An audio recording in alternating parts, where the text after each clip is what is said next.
The project Village Ascent was a piece that I've just finished for Whistler, and it was a great idea to come up here and get familiar with the town and the culture here.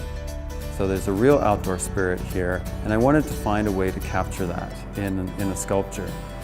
So after hiking in the woods, I came across these great mountain bike trails that people have built in wild shapes and forms.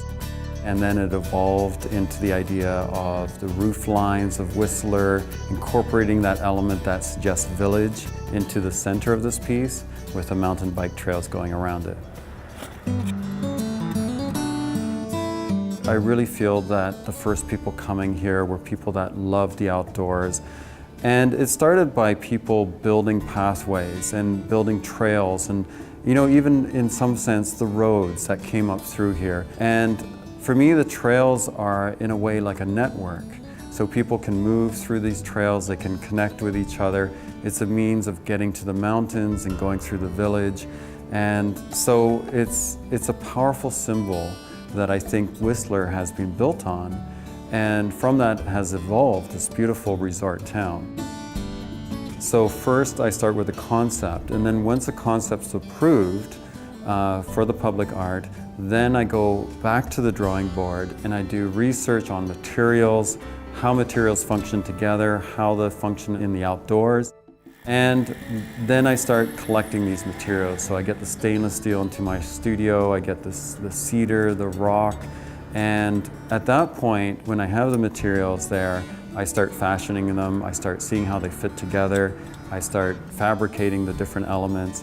And that's the fun part, because at that part, I can adjust things as I need to adjust them and make sure that it all fits together and it all works.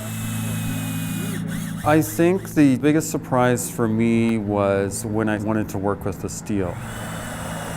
I wanted to do stainless steel, which is fairly expensive material to work with, just because it's corrosion resistant.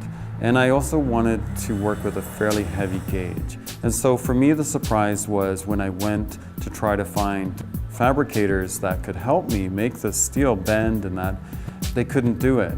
And so I had to come up and invent a process to bend the steel the way I wanted to. Normally, as working in your studio, you're not really under timelines or budget constraints. So you are accountable to a lot more people when you're working on a public art piece. The biggest challenge is that you're working large scale. It has to really be durable. It has to be rugged to be on the outdoors, to take all kinds of forces.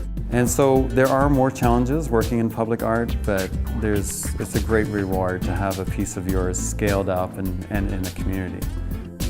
I definitely think people should get involved in public art, and it's not as scary as it might seem at first. You have to be patient, you have to take a long-term approach. It's not something you can jump in overnight and be successful overnight.